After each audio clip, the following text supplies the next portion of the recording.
Hi. അപ്പോൾ അർജുൻ അശോകന്റെ തലവര അതാണ് വിഷയം.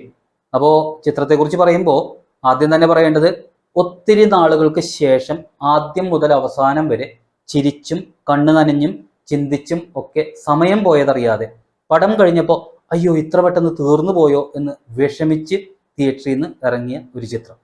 അപ്പോൾ ഞാൻ ഈ പറഞ്ഞതിനുള്ള ന്യായീകരണങ്ങൾ എന്തൊക്കെ എന്ന് പറഞ്ഞു കഴിഞ്ഞാൽ ചിത്രത്തെക്കുറിച്ചുള്ള റിവ്യൂ ആയി എന്ന് പറയാം. അപ്പോൾ പോസിറ്റീവ്സ്, ആദ്യത്തെ പോസിറ്റീവ് എന്ന് പറയാവുന്നത് സമയം തന്നെ. അതായത് വെറും 2 മണിക്കൂർ അതിലൂടെ പ്രമേയം അവതരിപ്പിച്ചു, പ്രേക്ഷകരെ കൺവിൻസ് ചെയ്തു, കണ്ടു കൊതിതീരാത്ത ഒരവസ്ഥയിൽ പ്രേക്ഷകരെ എത്തിച്ചു. അതിനുള്ള കാരണം ഒന്നാമത്തേത് തിരക്കഥയുടെ ആ ഒരു ശക്തി, രണ്ടാമത്തേത് ഡയലോഗുകളുടെ ആ കൃത്യമായിട്ടുള്ള സമയത്തുള്ള ഡയലോഗുകൾ, അതിൻ്റെ ശക്തി, മൂന്നാമത്തേത് അത് പ്രോപ്പറായിട്ട് ഡെലിവർ ചെയ്തുകൊണ്ടുള്ള ഓരോ നടന്മാരുടെയും ഗംഭീര പെർഫോമൻസ്. അതിൽ ഓരോ നടന്മാരും എന്ന് പറയുമ്പോൾ പ്രത്യേകം എടുത്തു പറയണം എല്ലാ നടന്മാരുടെയും പെർഫോമൻസ്. നാലാമത്തേത് ആ കഥയിലേക്ക് പ്രേക്ഷകരെ എത്തിക്കുന്നതിന് സപ്പോർട്ടിംഗ് ആയിട്ട് നമ്മളെ കേൾപ്പിക്കുന്ന ബാക്ക്ഗ്രൗണ്ട് സ്കോർ, എല്ലാം അതിഗംഭീരം എന്ന് തന്നെ പറയേണ്ടി വരും. അതുകൊണ്ട് തന്നെ എല്ലാവരുടെയും പേര് എടുത്തു പറയുന്നില്ല, പകരം സ്ക്രീനിലേക്ക് ഒന്ന് കണ്ണോടിച്ചാൽ മതി. ഇനി രണ്ടാമത്തെ പോസിറ്റീവ് എന്ന് പറയാവുന്നത്, നമ്മൾ പാലക്കാട് ഷൂട്ട് ചെയ്ത സിനിമ എന്ന് പറയുമ്പോൾ സ്വാഭാവികമായിട്ടും പ്രകൃതി ഭംഗി, പാടശേഖരം ഇതൊക്കെ പ്രതീക്ഷിക്കും അല്ലെ. പക്ഷേ അതിനേക്കാൾ ഗംഭീരമായിട്ട് ഇവിടെ ചെയ്തിരിക്കുന്നത്, എപ്പോഴും പല ഷോട്ടുകളിലായിട്ട് ഒരു മാരിയമ്മൻ കോവിലിന്റെ ബോർഡ് കാണിക്കും. അതായത് ആ ക്ഷേത്രത്തിന്റെ ഇടവഴിയിലൂടെ പ്രവേശിക്കുമ്പോൾ അവിടെയുള്ള ഒരു കൂട്ടം വീടുകൾ, അവിടുത്തെ അന്തേവാസികൾ, അവരുടെ ജീവിതം, അതിലേക്ക് മാത്രം കോൺസെൻട്രേറ്റ് ചെയ്ത് കാണിക്കുന്ന പശ്ചാത്തലം. അതിലൂടെ നമുക്ക് ഉത്സവം കാണാം, അവിടുത്തെ ഒരു പ്രത്യേക കൾച്ചർ അനുഭവിച്ചറിയാം, ആളുകളുടെ പ്രാരാബ്ദങ്ങൾ കാണാം, അവരുടെ ചെറിയ ചെറിയ സന്തോഷങ്ങൾ കാണാം, പരസ്പരമുള്ള ഈഗോ വർക്കാവുന്നത് കാണാം, ചെറിയ ചെറിയ ഇണക്കങ്ങളും പിണക്കങ്ങളും കാണാം. അങ്ങനെ നമ്മളും അവരിൽ ഒരാളായിട്ട് മാറുന്നതുകൊണ്ടാണ് ഈ കണ്ടു കൊതിതീരാത്ത അവസ്ഥയിലേക്ക് പ്രേക്ഷകനെ എത്തിച്ചു എന്ന് ഞാൻ പറഞ്ഞത്. പിന്നെ കഥയെക്കുറിച്ച് പറയുമ്പോൾ പോസ്റ്ററുകളിലൊക്കെ നിങ്ങൾ കണ്ടിട്ടുണ്ടാവും, അല്ലെങ്കിൽ മനസ്സിലാക്കിയിട്ടുണ്ടാവും, വെള്ളപ്പാണ്ടുള്ള നായകൻ. അതിലൂടെ ആ നായകന്റെ ഉള്ളിൽ കിടക്കുന്ന, എന്നാൽ ജീവിത പശ്ചാത്തലം കാരണം ഒരിക്കലും പുറത്തേക്കെടുക്കാത്ത, തൻ്റെ ശാരീരിക പരിമിതികൾ കാരണം ഇൻഫീരിയോറിറ്റി അനുഭവിക്കുന്ന ആ ഒരു റോൾ. നായകന്റെ ആഗ്രഹം എന്ന് പറയുമ്പോൾ സിനിമാമോഹം തന്നെ. അത് അർജുൻ അശോകനെ കൊണ്ട് അതിഗംഭീരമായിട്ട് അഭിനയിപ്പിച്ച സംവിധായകന് കൊടുക്കണം ഏറ്റവും വലിയ കയ്യടി എന്ന് പറയുന്നത്. കാരണം സംവിധായകനാണ് അത് കൊടുക്കേണ്ടത്. കാരണം അർജുൻ അശോകൻ വെറുതെ പാവയെ പോലെ അഭിനയിച്ചിരിക്കുന്ന ഒത്തിരി സിനിമകളുണ്ട്.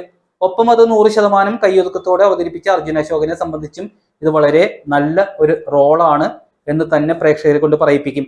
പിന്നെ അശോകൻ അവതരിപ്പിച്ച യാതൊരു ജോലിക്കും പോവാതെ വളരെ സന്തോഷമായിട്ട് ഭാര്യയുടെ ചെലവിൽ ജീവിക്കുന്ന അർജുൻ അശോകന്റെ അച്ഛന്റെ കഥാപാത്രം, ഈ അടുത്ത് അശോകൻ ചെയ്തതിൽ വെച്ച് ഏറ്റവും കൺവിൻസിങ് എന്ന് തന്നെ പറയാവുന്ന ഒരു റോൾ. ഒപ്പം അമ്മ റോള് ചെയ്ത ദേവദർശിനി എന്ന് പറയുന്ന നടി, അതും ഗംഭീരമായി. ഇതിൽ ഏറ്റവും എടുത്തു പറയേണ്ട അടുത്ത കഥാപാത്രം എന്ന് പറയുന്നത് നായികയായിട്ടെത്തിയ രേവതി ശർമ്മ.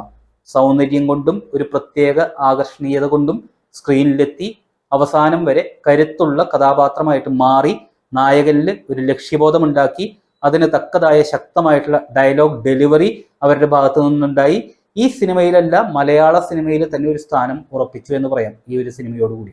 നായിക സ്ക്രീനിലെത്തുമ്പോൾ പ്രേക്ഷകര് സ്ക്രീനിൽ നിന്ന് കണ്ണെടുക്കാത്ത ഒരു അവസ്ഥ കുറേ നാളുകൾക്ക് ശേഷം മലയാള സിനിമയിൽ ഉണ്ടായി എന്നുള്ളതാണ് സത്യം. പിന്നെ തമാശകളെ കുറിച്ച് പറയുമ്പോൾ എനിക്ക് ഇഷ്ടപ്പെട്ട കുറച്ച് സന്ദർഭങ്ങൾ ഞാൻ പറയാം. ഒരു JCB സീനുണ്ട്, അത് വളരെ ഇഷ്ടപ്പെട്ടു. പിന്നെ ഗൂഗിൾ പേയിൽ ഒരു 3 രൂപ ക്യാഷ് ബാക്ക് കിട്ടുന്ന ഒരു സീനുണ്ട്, അതും വളരെ സൂപ്പറായിരുന്നു.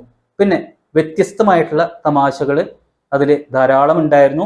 ഒപ്പം മിതത്വം പാലിച്ചുകൊണ്ടുള്ള മേക്കിംഗ്, അതായത് കരയിപ്പിക്കുമ്പോൾ ഓവറായിട്ട് കരയിപ്പിക്കാൻ വേണ്ടി സീനുകൾ നീട്ടിക്കൊണ്ടുപോവില്ല, അതുപോലെ തന്നെ ഓവർ ചിരിപ്പിക്കാൻ അതും വലിച്ചു നീട്ടിക്കൊണ്ടുപോവില്ല. അങ്ങനെ വെറുപ്പിക്കാത്ത ഒരു പ്രത്യേക ചേരുവയിൽ നമ്മളെ കൊണ്ടുപോകുന്ന സിനിമ.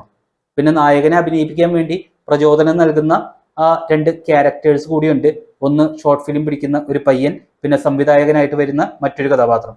ഈ 2 പേരെയും ഒപ്പം നായകന്റെ ഫ്രണ്ട്സ് ആയിട്ട് എത്തിയ എല്ലാവരുടെയും പെർഫോമൻസും എടുത്തു പറയണം. അങ്ങനെ ഒരു ടീം വർക്കിന്റെ ഭാഗമായിട്ട് പ്രേക്ഷകരെ കയ്യിലെടുത്ത വളരെ സിമ്പിളായ ഒരു സിനിമ ഈ വരാനിരിക്കുന്ന ഓണവാരത്തിൽ തിയേറ്ററിൽ നിന്ന് ഔട്ടാവല്ലേ എന്ന് പ്രാർത്ഥിച്ചുകൊണ്ട് ഞാൻ ശക്തമായിട്ട് സജസ്റ്റ് ചെയ്യുന്നു. കാരണം പരീക്ഷകളൊക്കെ കഴിഞ്ഞിട്ട് കുട്ടികൾക്കും രക്ഷിതാക്കൾക്കും തിയേറ്ററിൽ തന്നെ കുടുംബമായിട്ട് പോയി കാണാനുള്ള ഒരു അവസരം കിട്ടണം. അപ്പോൾ ബൈ ബൈ.